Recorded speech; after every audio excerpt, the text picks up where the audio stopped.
Well, it's Groundhog Day. Again. And that must mean that I am Professor Robert E.G. Black, and this is the Groundhog Day Project. It's one of those infinite time loop situations you might have heard about. It's a thing where the same day keeps happening. Time.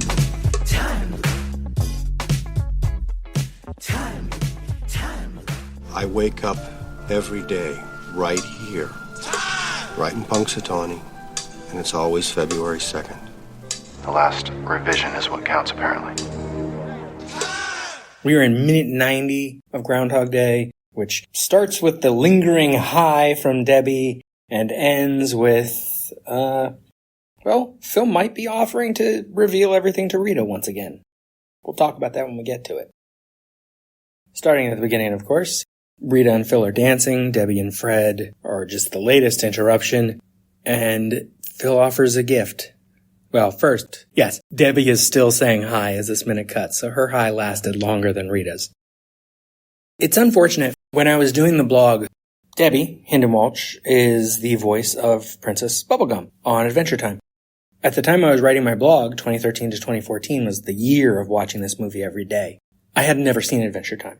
I wouldn't have known what that reference was.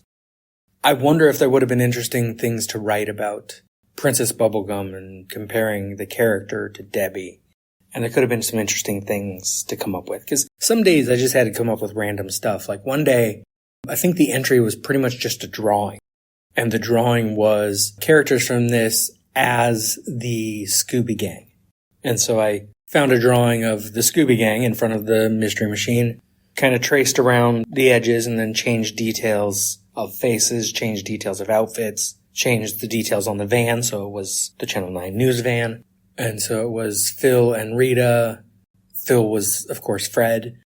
Rita was Daphne. Velma was... No, Rita was Velma. Daphne was Nancy. Shaggy was Larry. I had a ghost coming around the side that had Stephen Tobolowsky or Ned Ryerson's face. And the groundhog was pretty big, drawn straight from the sign cutout we see a few times in the movie, in place of Scooby. And so I just come up with stuff like that. I compared the characters to Peanuts characters and Knights of the Round Table. I think I talked in this season about when he was throwing the cards in the hat, about looking up tarot cards and connecting them to the cards that we see. Sometimes it was just like finding a random inspiration to have something to connect back to the movie. Because 365 days of at least 1,000 words, and they averaging out to 1,400 words, that's a lot to say about a movie. And now, this show, we're almost done with season 3 and potentially done with this show. That's a lot that I have said about Groundhog Day and connecting Groundhog Day to other things. And I wrote about in the blog several times how when I would do impromptu speeches in competition, because I did forensics in college, I used Groundhog Day as an example in impromptu pretty much every round. I think there was one that I didn't because all the quotes were references to apes. And so my references were like King Kong and other ape-specific things. I think the monkey typewriter thing was in there, but it wasn't easy to tie it to Groundhog Day. But I think every other round, I connected Groundhog Day as one of my topics because I could connect it to any theme. About taking the good and taking the bad together, and that's life. About how you have to put in the effort to accomplish something. How you to appreciate what you have. Like, there's lots of themes you can tie into this movie very easily. And getting into Debbie as a sort of stand-in for Princess Bubblegum, then I could have had a whole Adventure Time metaphor as to who was who. Does that make Rita Jake? Or is the groundhog? No, the groundhog would have to be Jake. Phil is definitely Finn. Princess Bubblegum would have to be Debbie, but that's weird because Princess Bubblegum should be Rita. Anyway, it gets weird, and you just have to make up weird stuff when you're dealing with a thing for so long. And now it's 12 years almost since the blog started. It started on August 2nd, and as I record this, it is July 14th. This season should have started being released on August 2nd if I did everything right, and will release every day, so... Jumping in because obviously it hasn't just been released every day. It was released daily for the beginning and then switched to every other day. Took a little break for a couple weeks in December, and by the time you're listening to this episode, the final episode should be coming out daily again. Releasing one a day would have been nice, but I also wanted the show to be conclusive about my interaction with Groundhog Day, finally, or potentially. And so the minute episodes are going to release right up to February 1st, and I'm going to have a bonus episode that comes out on February 2nd. My final thoughts, put that in air quotes, about Groundhog Day.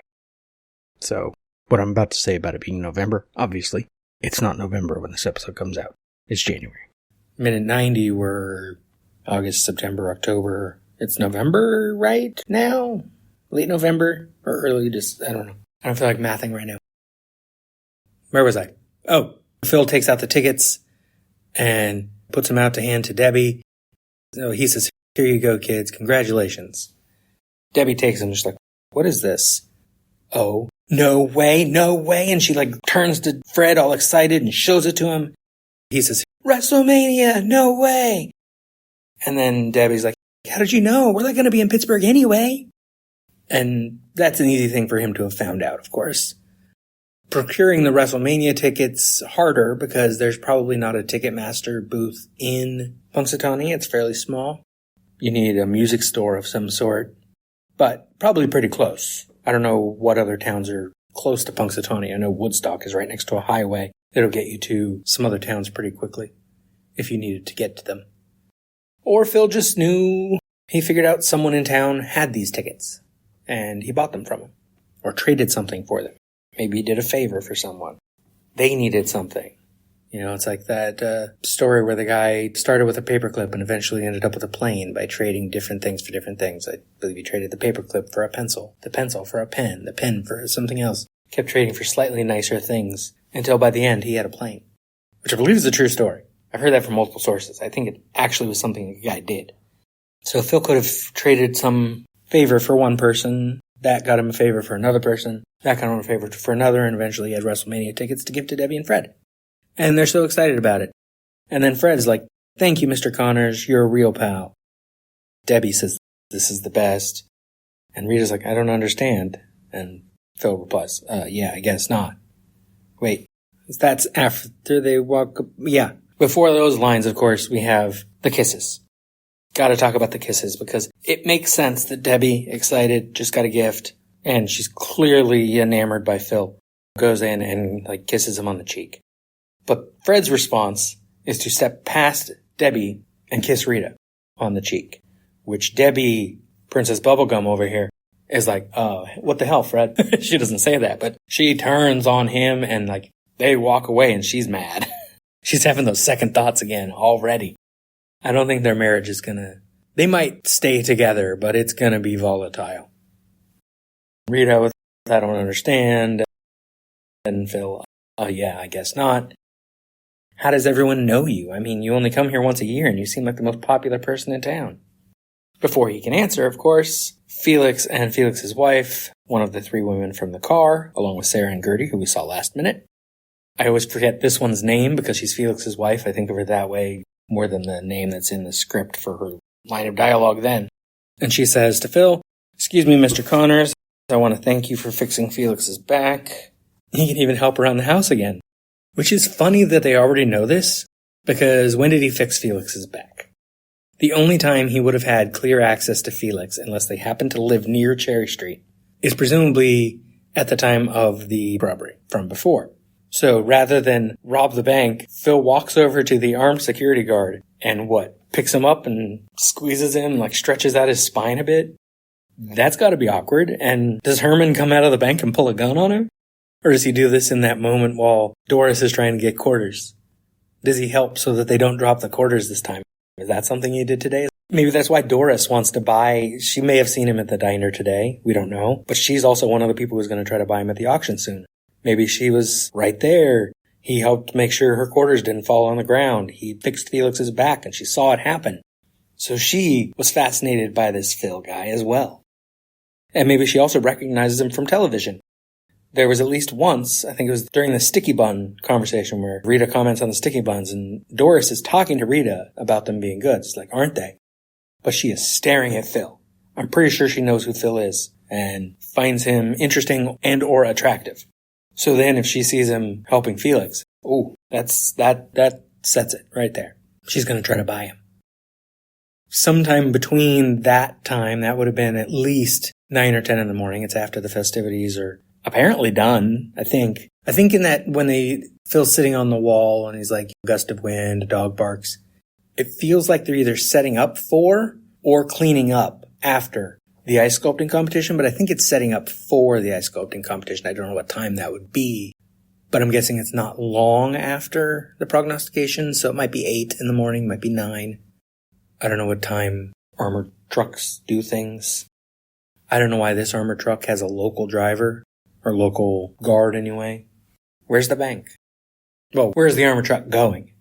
Does it go to Pittsburgh? Does it go to a larger branch down in Harrisburg? Does it go up to, well, I guess today it doesn't go anywhere because of the blizzard. Interesting. Anyway, where are we? Yeah, at some point since then, she got him to try to do something at home and he was able to, and that's funny because normally with his back, he can't. So she says, he can even help her out in the house again. And Phil's like, well, I'm sorry to hear that, Felix. And they go on their way. And Rita now is like, Dr. Connors? And Phil says, it's kind of an honorary title. What is going on? And he's honest here, but he's also deliberately vague in saying, I really don't know. Because really, he doesn't know what's going on. He knows it's a time loop, though he might not have the pop culture understanding of what that is that we would have now, because there's not that many time loop things before this. Star Trek The Next Generation's Cause and Effect, the original Twilight Zone, Shadow Play, and I forget the name of the episode with the guy on the U-boat, but that one is also technically a time loop. The 80s Twilight Zone did Shadow Play again, changed some details. And, of course, Richard Lupoff's 3 short stories. I think all 3 are out by now. 1201, 1202, and 1203. Jumping in because nope. One came out in the 70s, but the second and third did not come out until 2011 and 2012, apparently. I had to double check my copies because I have the original Fantasy and Science Fiction magazine issues that they are in. Otherwise, there's not much in the pop culture for time loops. So this wouldn't be a thing Phil would just already have a context for. He might not even know to call it a time loop. He didn't use that phrase earlier when he's saying, it's not like other movies like Map of Tiny Perfect Things where they specifically reference it being a time loop like in Groundhog Day. They reference Groundhog Day in Happy Death Day. They reference Groundhog Day in a lot of time loop things now because it's kind of our standard, the pop culture standard. Only nerds had seen the TNG episode, which includes me, of course. And only old people had seen the Twilight Zone episodes, and you probably wouldn't think of those as time loops exactly because they're a different format for that. I really don't know. And Rita says, no, there is something going on with you. And I always have the cynical take with what's going on here because he asks her, would you like the long version or the short one? And the cynical take is it doesn't matter what her answer is because he knows they're about to be interrupted. He knows the timing of everything that's happening right now. He knew each of those people was going to come up and talk to him. He was prepared for it. I'm guessing if there was maybe another day, if the time loop repeated again, he would do something or say something different so that Fred doesn't kiss Rita and doesn't make Debbie mad because he wants to make sure he's improving that relationship and giving those two kids a chance. That's why he gave him a gift. That's why he went and talked to Debbie. He's making these people's lives better because these people are his entire world now. I don't just mean Debbie and Fred. I mean Felix and his wife. I mean Sarah and Gertie. I mean Buster and his wife. Everyone in this room. Everyone in the diner. Everyone at Gobbler's Knob are people he could be helping. At this point in the story, we shouldn't be taking the cynical impulse. We should assume Phil is actually offering. He has previously explained stuff to Rita, I think more than once. But here, I think he is genuinely offering to describe what's going on. But also, he knows it's going to be interrupted, so whether he was going to explain after or not, whether he does explain after or not, hard to know. Well, no, he definitely doesn't explain after. Because otherwise, I don't think she'd be sitting as he sculpts and just complaining about the cold. I think she'd be asking him stuff about the town and other things he did all day. She'd be doing her job as producer, finding the story. I just want to know where to put the camera. So I don't think he tells her. I did write a whole blog entry, or maybe more than one, where I brought it up on whether or not, after the loop is over, if Phil tells Rita about it. Does he tell anyone? That's also something to talk about at the end of the movie. I'm only in minute 90, and we're not quite done with it because Rita responds, let's start with the short and go from there. Which is a good answer. She doesn't know what he's going to describe, so she wants the quick version, and then she'll probably have some follow-up questions to focus what he's talking about. And that's all I got for minute 90. Next minute, we're going to get into the auction, and, well, there could be a lot to say about that, but we'll see how it goes as I'm recording. I definitely wrote a whole blog entry about the auction and things it does about a common rom-com trope is the reification of male-female relationships and the patriarchy at the end of the story. There are more and more exceptions as the years go on where we get more rom-coms that aren't necessarily heteronormative or that don't necessarily end with marriage, when that was a common trope where a romantic story, drama, or comedy tended to end with marriage. There is a marriage here. Debbie and Fred got married. And we're seeing multiple couples here. I don't know that Gertie and Sarah are married. I don't think that would have been legal in Pennsylvania in 91. But Buster and his wife, Felix and his wife, Fred and his wife, as it were, if we're going with the patriarchal version, they're all defined by the husband. And, of course, then Rita was dancing with Phil, and she then buys him. She takes his hand. She is, I have a note on this. Where is it? Rita buys Phil's freedom. She is paying for him to be out of the loop. She is paying for him to be her potential story, her potential suitor. This is, metaphorically, their marriage. So it is still reifying male-female relations. That is all I have for minute 90. Come back next time, and in the meantime, I don't know, if you're married, spend some time with your spouse. If you're in a relationship, spend some time with your loved one. If you're in neither, I don't know, go on a date or hang out with your friends. Spend time with the people you love. Love the people you spend time with, if you can. And if you can fix someone's back, do it. You were gonna say that. This has been a production of Lemming Drops Studio. You can find links to more at lemmingdrops.com or join the Facebook group Lemming Drops Studio Tour. Also, you can support all my shows at patreon.com/lemmingdrops. What is wrong in the end which never comes? Or which comes again and again, lapping, like waves. Since the Big Bang set everything in motion, everything that happens in this universe has to be the way it is. Particles unfolding the way they're destined to. How do you sleep at night? You've never seen Groundhog Day? Yeah, you know Groundhog Day is not a documentary. Remember when Groundhog Day was just a movie?